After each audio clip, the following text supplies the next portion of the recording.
Just be glad for all you have that's in today. Hey everyone, Connie here, and welcome to my blind reaction to Carole and Tuesday, episode 16. So this was last week's episode, but I wasn't able to get to it at the end of the week, even though I said I was going to, despite the vacation we were on. It was the one show I just did not want to skip, and then I wasn't able to get to it. And this weekend I was busy because I've been busy every weekend this month, and I'm going to continue to be because I just have a lot going on. So I just haven't been able to get to it, but I'm getting to it now. So yeah, Carole and Tuesday, episode 16. Last we left off, Carole and Tuesday had recorded their single with Toby, and it's starting to get some attention. Not like this massive, huge, like just shocking amounts of attention or anything, but it's getting attention nonetheless. People are paying attention to it. We've also seen a little bit of Spencer and Valerie, but like not a lot. All we basically can get from what we saw is stuff that we've already kind of picked up on, that Valerie is like just so obsessed with winning this that she's willing to go to some pretty bad lengths to do it, and her campaign manager is kind of scum. We also see that despite not really agreeing with his mother on a lot, Spencer is supporting of her, that he is just kind of going along with it in a way, but he's still thinking about Tuesday because he really cares for her. That much can never be denied.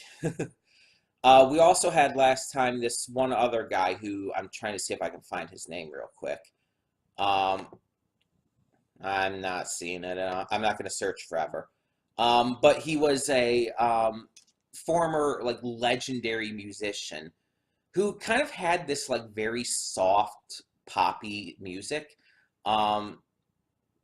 I really didn't expect it to be so soft. But yeah, it's like the dude was also canonically non-binary, which is amazing, but still apparently used he, him pronouns. At least that's what the only things we really heard.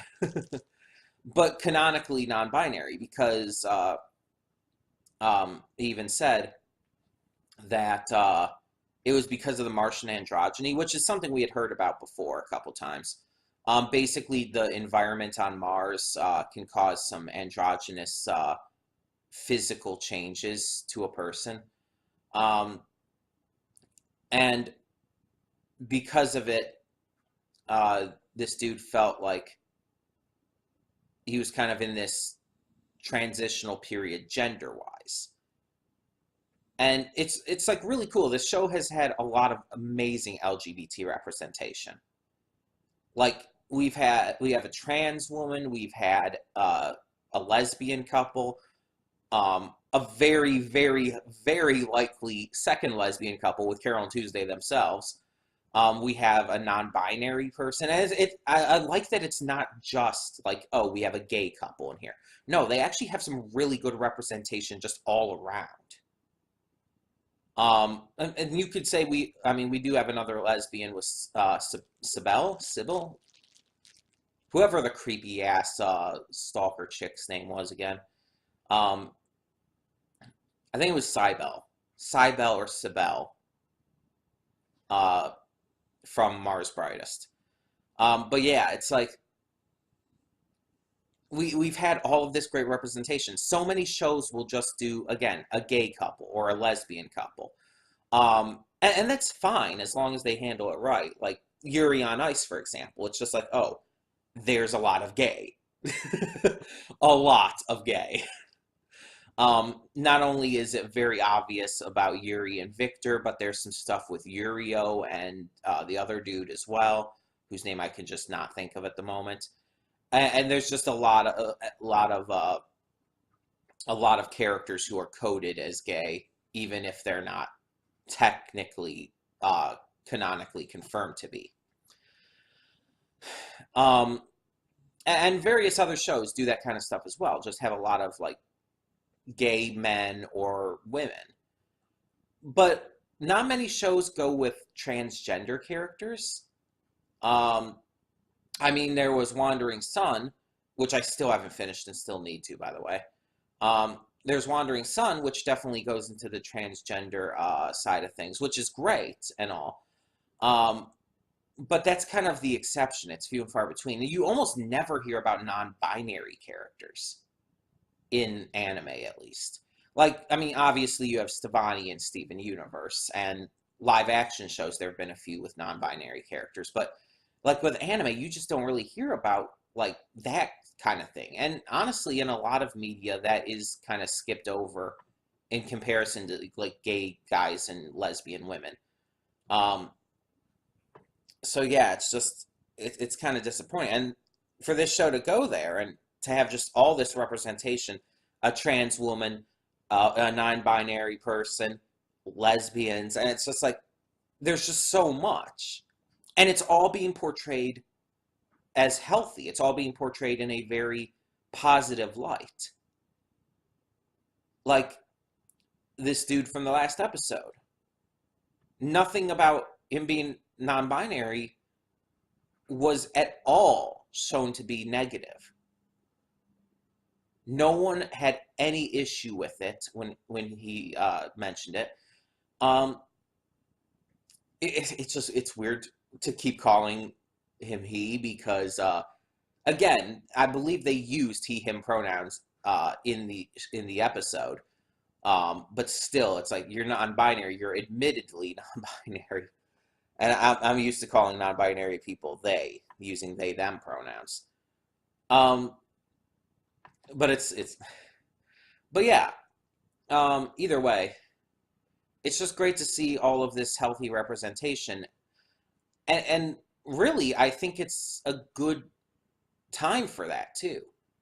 Like, I think that they did this well with just what this show was meant to be, because this show, as you know, is the, like, I believe 20th anniversary special series for Studio Bones, a really prolific anime studio that just keeps getting more and more attention, especially with them doing My Hero Academia and having done such greats as Full Metal Alchemist and Brotherhood in the past. So it's like, yeah, this is a big name studio, and this is their big anniversary, and they wanted to create a show, a anime original show to celebrate that. And so I think that's a good point in time to have a show that not only celebrates a studio's long reigning tenure, but to also show progression in just the landscape of things. And on top of that, they went all out. They got the best animators that you could. They got the best voice actors / singers. And they got fucking Shinichiro Watanabe to direct. They wanted to make sure that this meant something.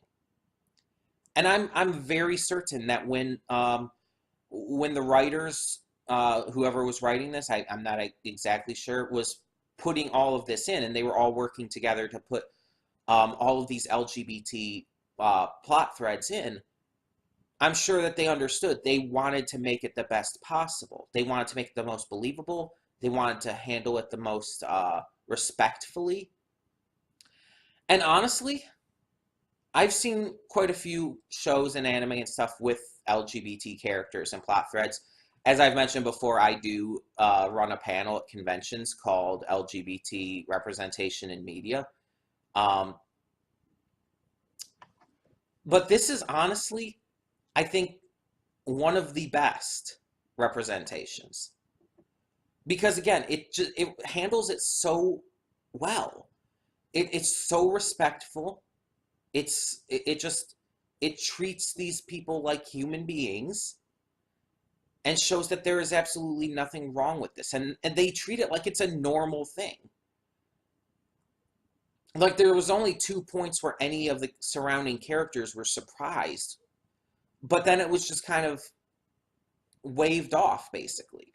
Like when Gus's ex revealed that she was engaged to a woman, Gus was initially surprised by it, but then he just like wished her well. He just wished her well and just accepted it. And that's awesome. And then when Carole and Tuesday saw Gus's ex and her fiance kiss, they were just surprised by first, but they were more surprised because it just kind of came out of nowhere. Like the one, just they were meeting with the fiance and then the ex came in. I don't remember their names at the moment. And they just, like, the instant she came in, they just walked up to each other and just locked lips. And so, yeah, that would be surprising for anyone to just do that right away out of the blue. But then they were okay with it. They were cool with it. No one said anything. No one even showed us any kind of sign of negativity towards it. And I'm really glad for that. It's really good. And other shows have done this kind of thing without showing negativity towards it. And admittedly, that's kind of a dream. Like, that's where we want to get. That's not super realistic. But I like it a little more just personally, if I'm being honest. It just feels better sometimes than watching, like, stuff that more represents real life to see the kind of opposition LGBT people face. It's like, because I live that every day. It's like, I want to kind of see a little bit of the desires for the future that we have, the normalization of it, rather than always see the struggles. Though, like, stuff like, again, Wandering Sun does those struggles extremely well. But either way, this is definitely, I would say, probably my favorite representation so far. And I really can't wait to see where it goes. Like I said, it kind of seems super obvious that Carole and Tuesday are going to get together in the end. I mean, there's love songs abound with what they sing, like, especially with the first theme and all. The series is officially tagged as a romance series. And like I've said before, I really doubt either of them are going to get together with Roddy. And at this point, trying to introduce a love interest this late into the game might, a separate love interest might be a little not great. Plus, there's been a lot of hints that they're going to end up together. Just the way how close they've gotten, the things they've said, and all of that. So yeah, I'm really hoping that they continue to do as well with that as they do, though. And yeah, I'm just really loving this series. I know nothing about this episode. I don't know the title. I don't know what it's going to be about, where it's going to go. One thing we haven't seen, though, we haven't seen Angela's response to the release of Carole and Tuesday's first single. Because she wanted them to do it. Let's be honest, Angela fully respects them and their talent. She fully acknowledges their talent, but she still wants to be on top, which is fine. There is nothing wrong with that. I don't see Angela at all as an antagonist, like not even as an antagonist to Carole and Tuesday. Because as you know, antagonists don't have to be villains. There is a difference. L from Death Note is the antagonist, and he's the hero. But yeah. I wouldn't consider her even an antagonist. There's nothing about her that reads as an antagonistic role towards them. She's more of just a rival. Another main character who acts as a rival to them, which helps both sides build themselves up a lot better. And you know what I'm hoping? I'm hoping that before the end of the season, they end up doing a collaboration. They end up doing a song together. Whether it comes out as a song for Angela, as a song for Carole and Tuesday, or like just in every way a joint venture. I want them to do a song together. I think that it would be an amazing culmination of that entire story arc. But yeah, like I was saying, though, she very much respects them and their talent. That much has been proven. But we haven't gotten her thoughts yet on their new single. And one more thing before we begin. The other night, not last night, but the night before, I couldn't sleep for the life of me. So eventually I just gave up and decided to watch stuff all night. While I was watching a bunch of What Would You Do videos on YouTube, which I just really have been getting into those lately. I've seen the show before, so it's not like it's like, oh, I've never seen this before. No.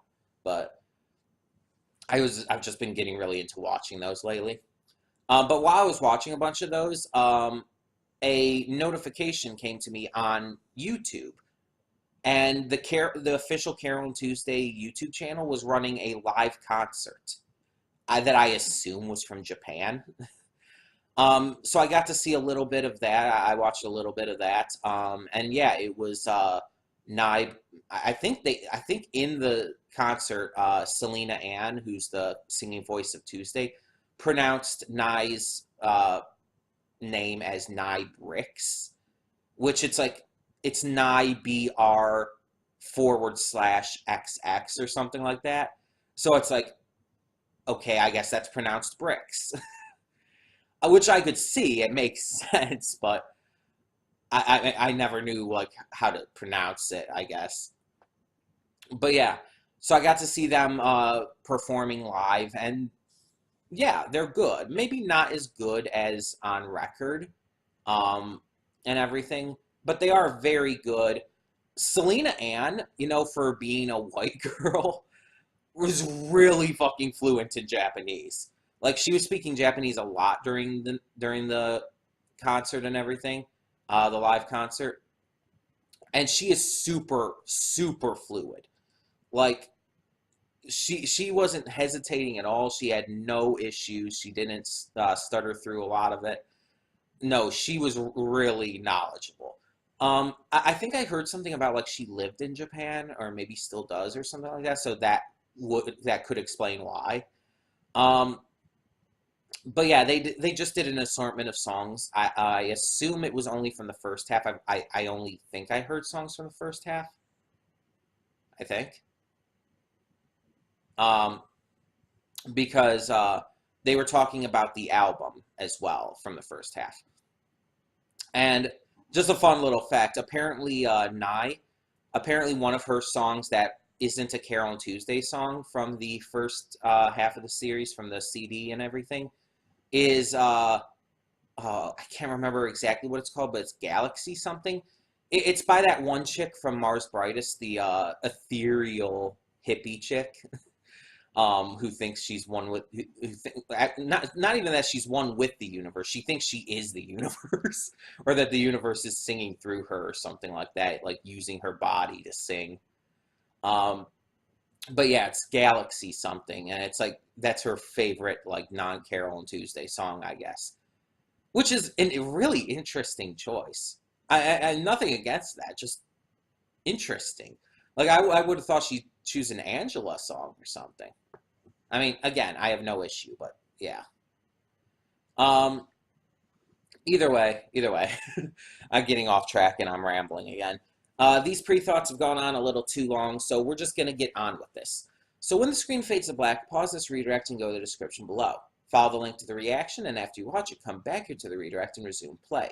Because after it fades to black and then fades back in, everything from that point forward, excuse me, excuse me, sorry about that. Everything from that point forward will be my afterthoughts and will contain spoilers to the episode. So that being said, thank you so much for tuning in, and I will see you at the reaction. Okay, and we are back, and we'll begin with spoilers in 3, 2, 1, now. This show makes me so emotional. So yeah, I have a new ship. Gus and Flora, and I really hope that she is more of a recurring character and is like not just this episode, basically. Basically, I want to see more of Gus and her. But yeah, so I looked up the lyrics for "Natural Woman" because when I thought about it after stopping the reaction, I was thinking that the lyrics kind of work from what I know, like. The lyrics for the songs, for a lot of the title songs for this series, have worked really well for the theme of the episode and everything. Like, that's been a thing that's been going on since the beginning. Um, but like again, when I was thinking about it, I was thinking, wait, don't the lyrics for Natural Woman actually really fit with this? And I looked them up, and it's like it almost feels like Flora's character was written as a personification of that song. Let me explain. Let me read these lyrics. So this is the lyrics for Natural Woman by Aretha Franklin. Looking out on the morning rain, I used to feel so uninspired. And when I knew I had to face another day, Lord, it made me feel so tired. Before the day I met you, life was so unkind, but you're the key to my peace of mind. 'Cause you make me feel yada yada like a natural woman. When my soul was in the lost and found, you came along to claim it. I didn't know just what was wrong with me till your kiss helped me name it. Now I'm no longer doubtful of what I'm living for. And if I make you happy, I don't need no more. I don't need to do more, rather. Um, the first, uh, the first part of this song uh, is basically about someone who was a woman who is lost in the world, a woman who feels completely just unloved, unjustified, and taken out of everything that makes her feel real, makes her feel cared about and special. But then she meets someone who turns her life around, who brings her out of that slump, who makes her feel like a natural woman, which it's not like talking about like, oh, I feel like I feel like real, like I'm a real boy, like Pinocchio kind of thing, you know? No, it's saying she feels fulfilled. She feels like she's where she needs to be, who she needs to be. Like everything is finally making sense. It's all coming together. Um, the second verse, though, is a continuation of that.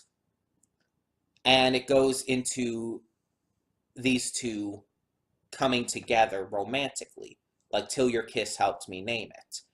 Um, Now I'm no longer doubtful of what I'm living for, and yeah, um, it's basically this girl who had been living in just such a sad, sorrowful state finds the one person who just brightens her life, makes everything better, and she finally has something to live for, something that just takes her out of all of that bad, all of those bad experiences she's faced. And these two verses I feel fit Flora to a T during both points of her life. The first verse is all about someone kind of just not doing well and then being introduced to someone who brings them out of that, who gives them hope, gives them life, makes them, again, feel like a natural woman. And this is representative of Flora and Gus meeting.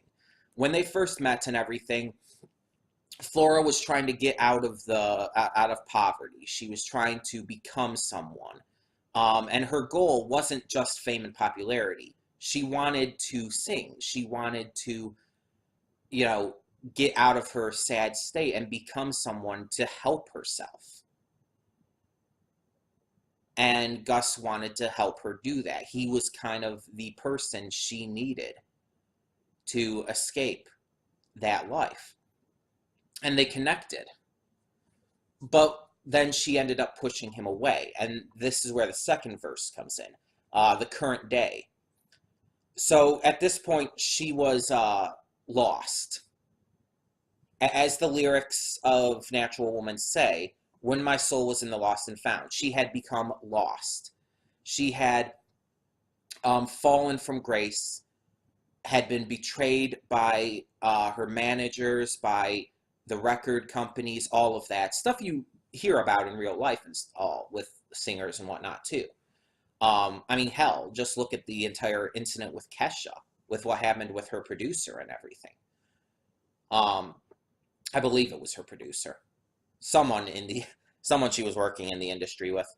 But yeah, this kind of stuff does happen. Granted, it doesn't always happen as like horribly as it doesn't. It's not always as bad as it was here, but still. And through all of this pain, taking drugs, drinking, and eventually becoming homeless, she realized that the one person who truly believed in her and got her to this point in the first place, she pushed away. She was lost, and she honestly became very despondent and depressed because of it. It's very obvious she was depressed. Music really started to hurt her because of it. Every time she heard music, especially her music, every time she was reminded of that, it almost, I was saying in the episode that I was thinking it could have been kind of like PTSD. It actually kind of is. Like, PTSD doesn't always have to be from like this horrifying like incident like war or like some kind of physical assault or anything. You can have PTSD from just a very traumatic experience, and this would count. This would count as something that's traumatic for her. Her entire life was ruined by the decisions she made because she lost her way. She originally wanted to do this to escape poverty and to make a name for herself, but she became too focused on the popularity and the fame of things, and it ruined her. And again, the only person who truly believed in her, the only person who ever like gave her that hope, she threw away. So she became a wreck because of it. And when they finally met again, she didn't feel like she was worthy. And continuing in the second verse, when my soul was in the lost and found, you came along to claim it. Gus returned. He found her again. I didn't know just what was wrong with me. She was so broken by everything that had happened. She had gone through so much that she was just basically, she was deep, very deep in depression. You could tell.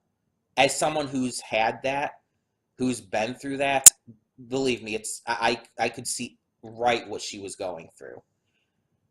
Obviously not the exact circumstances, but like I could tell on her face that was depression. And it was handled and like drawn and animated very well. I didn't know just what was wrong with me till your kiss helped me name it.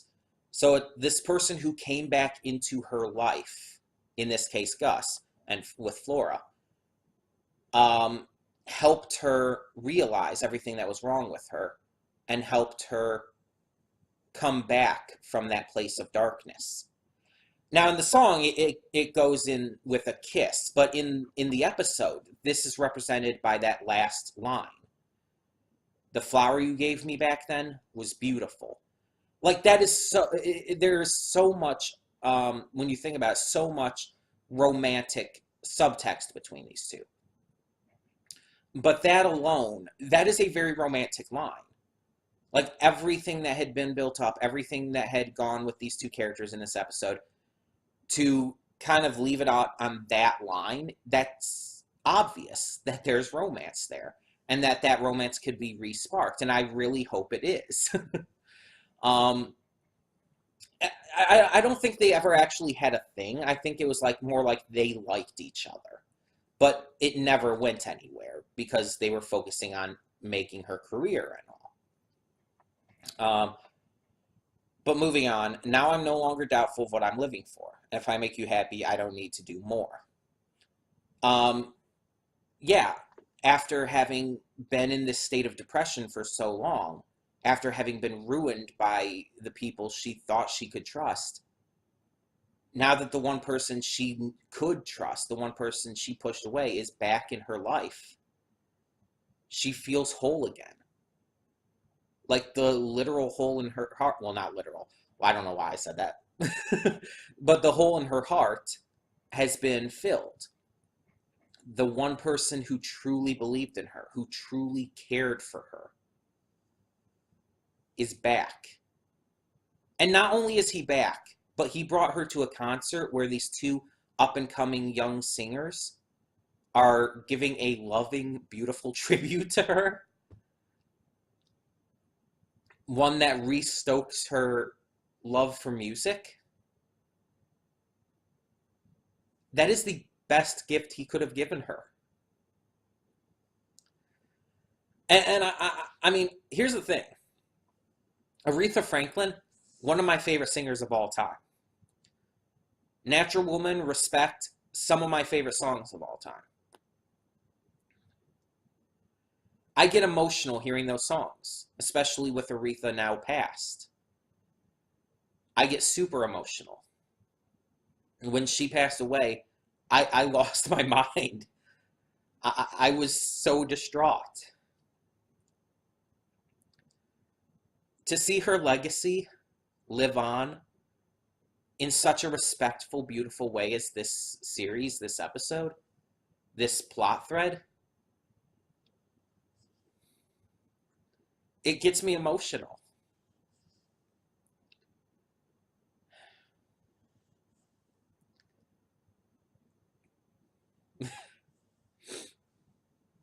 It makes me cry because it's so beautiful. Aretha Franklin inspired so many people. She inspired me in a lot of ways. Not necessarily to be a singer, because I can't sing worth shit, but she inspired me to be unafraid, to be unashamed of who I am, to live my truth.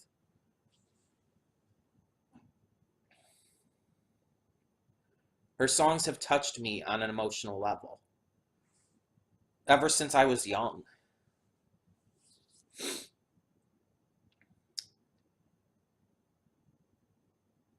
And so, like I said, when she passed, it destroyed me.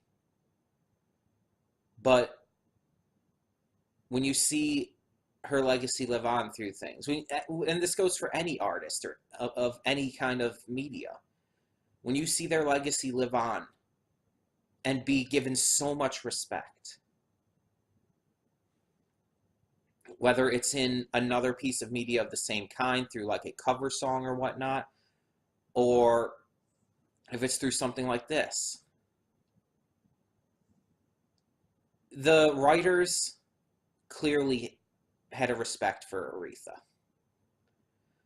They wanted to take probably her most famous song, or at least one of them for sure,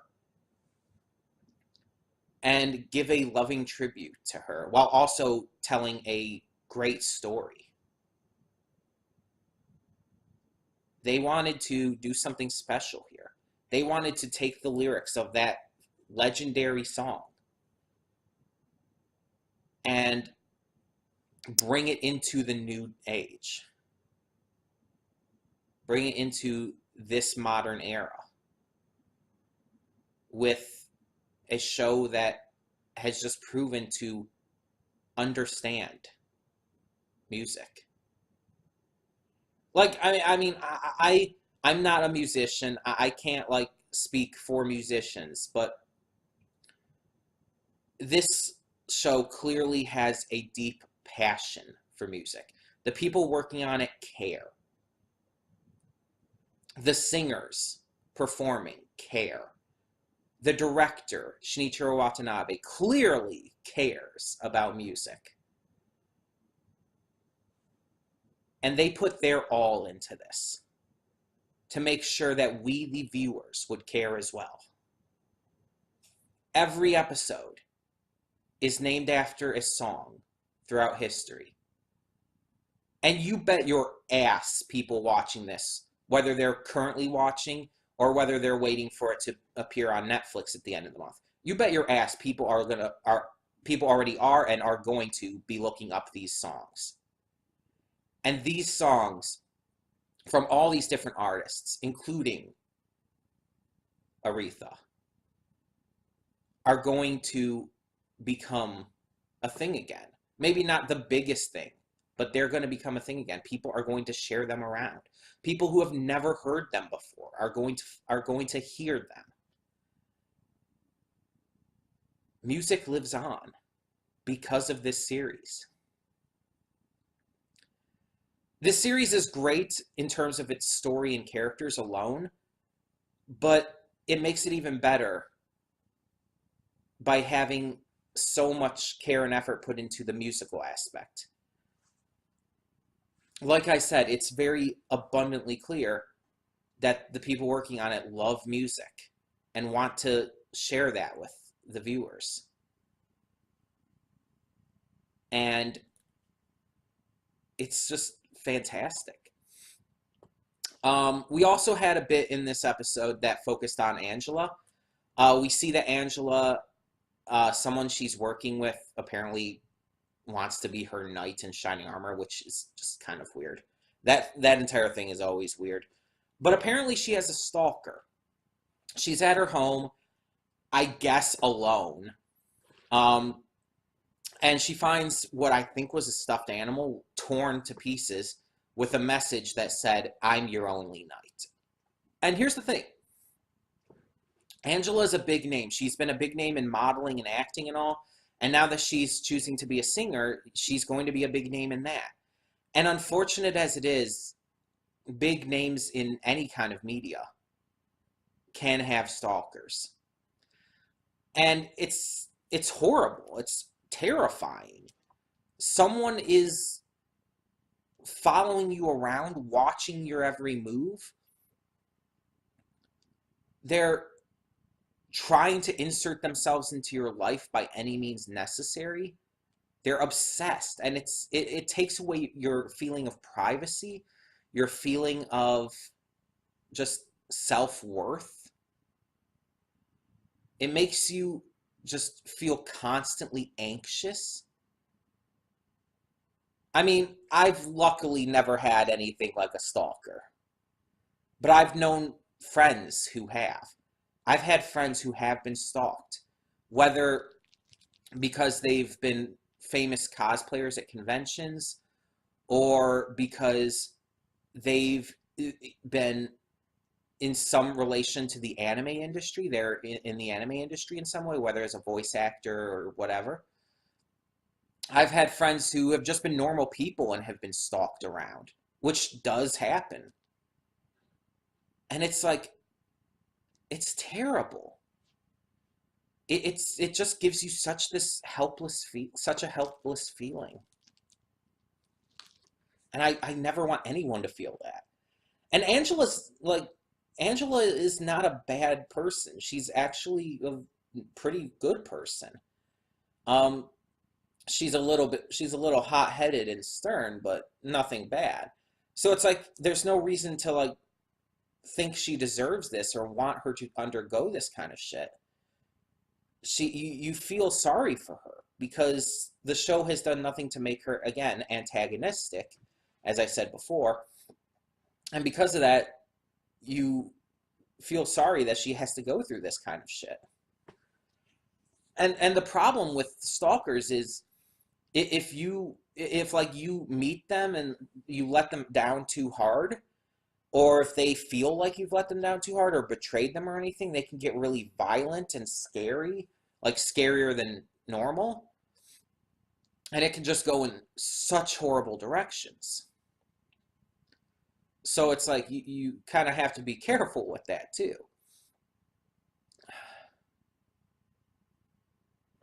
And it's just horrible. But yeah. This was a phenomenal episode. It also gave some development to Gus, which I don't necessarily would say was needed, but is always appreciated. Gus, at the beginning of the series, was a character I was, at like the very beginning, right when we met him, I was worried about. I was afraid that he was going to become one of those characters who was either just super annoying or he was going to be portrayed in some kind of antagonistic way. And he was going to be like a creep or a loser, or he was just going to do harm in some way to Carole and Tuesday. But then as the series progressed, we start seeing, no, he's genuine about this. He cares. He's a good person. He's, hell, an amazing person. Gus is awesome. But you only get little bits of his backstory and little bits of his development as it goes on. It adds and adds and adds. This was a big episode for him, though.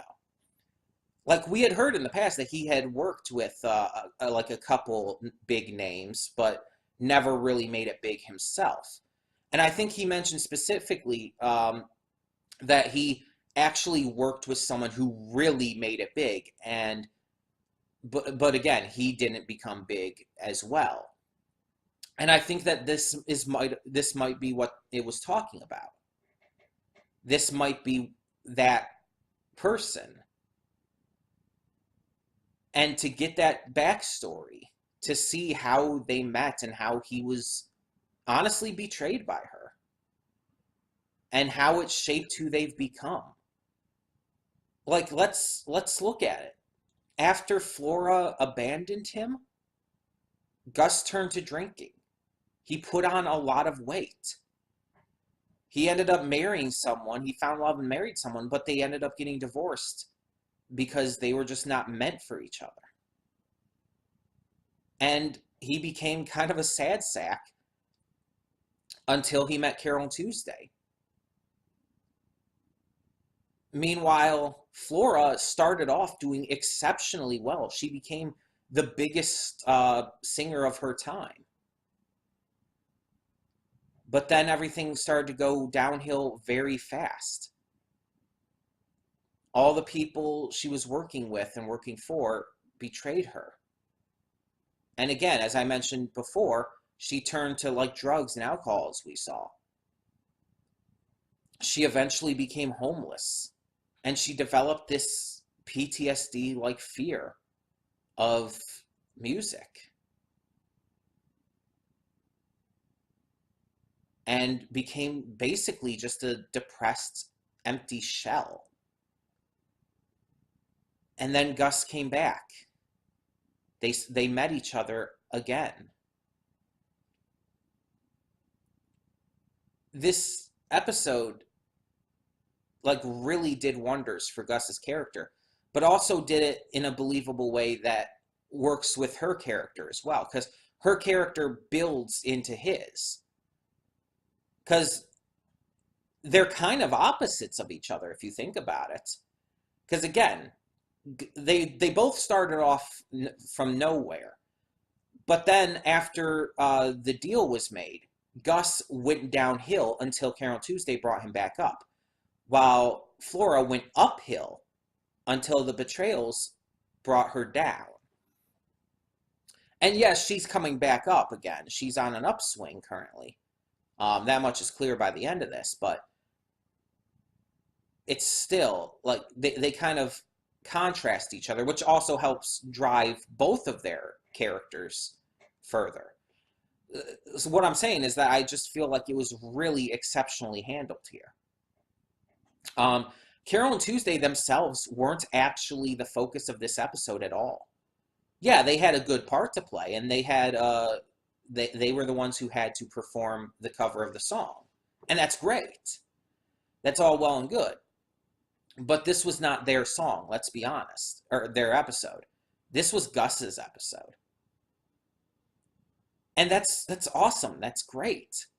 Gus is a main character too. He deserves to have focus. He deserves to have an episode that gives him great development and some amazing character moments. Yeah, hell yeah. Like I said, Gus is a likable, good character. We want to see this stuff with him. And yeah, we want to see more stuff with Carole and Tuesday, but we want to see this stuff too. So yeah, just overall, I think this was fantastic. I think this was a great episode. And I really think it worked wonders, to be honest, for his character, for the story, for just continuing to showcase this just unabashed love for music. It was just really fantastic, and is continuing to kind of prove why this is likely going to become my favorite anime of all time, and even possibly my favorite show of all time. If it keeps up like this, and if the ending proves to be that amazing, then yeah, it will be. And as I've said before, it's been since December 2014 when Legend of Korra finished. That's been my favorite show of all time ever since. That was almost 5 years ago now. So for Carole Tuesday to take that place after 5 years, that's insane. It's insane to think of. I mean, just like it was insane to think of when My Hero Academia took over for Full Metal Alchemist Brotherhood as my favorite anime at the time. It's insane to think about that because a lot of people say that today's animation, today's cartoons and anime and stuff are just not as good, but I argue that they're better in a lot of ways. Not every show, of course. I mean, it's kind of like show by show basis. But overall, a lot of today's shows, whether, again, anime, cartoon, or even in a lot of cases live action, are better. A lot more effort and care is put into them. They're given better storylines with bigger stakes. The characters are much better developed and more representative of real life, for better or for worse. And it feels like they have much more care and effort put into them than ever before. And there's nothing wrong with a lot of the older stuff. I love a lot of older anime. I love Yu Yu Hakusho. That's quite old at this point. There's a lot of older stuff I love, and I'll continue to love. But that doesn't mean that the newer stuff is less. That doesn't mean that the newer stuff is worse. The newer stuff, it just keeps proving itself to be better and better. And I hope it continues to do so. I want to see more shows like this that just get me this excited. Because let's be honest, like, it doesn't come along that often where a show gets me this fucking excited. Where I'm this hyped to watch something. That doesn't happen much anymore. It really doesn't. Like, as I said, the reason that I was going to react to this last week, the reason I was going to do this, even despite taking the vacation, was because this is a show I could not rightfully skip. And again, I just didn't end up getting the time, which sucked, but it's a show I could not rightfully want to skip because it meant so much to me at that point, and still does. And like, it was very hard going through this past weekend not being able to record it. There are many times where I just wanted to just stop everything and just record that instead, but I couldn't. So it's just like, you could say I'm obsessed with it, but I just love it that much. I'm passionate about it. And like I said, that doesn't come along a lot. Even though overall shows are just better these days. They're rarely this good.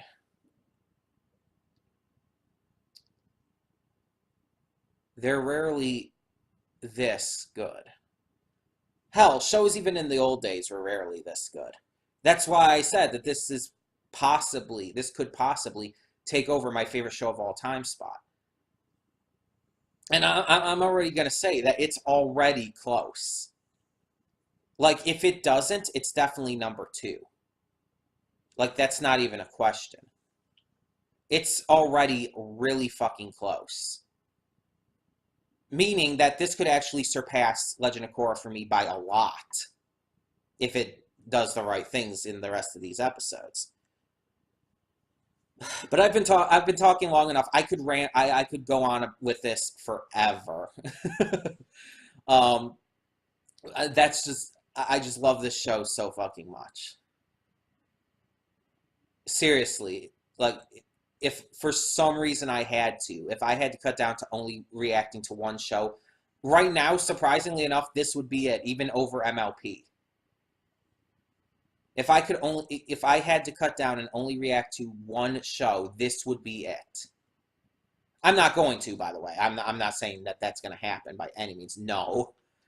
But I'm just saying, if for some reason I was forced to, I would focus more on this. This would take priority at this point.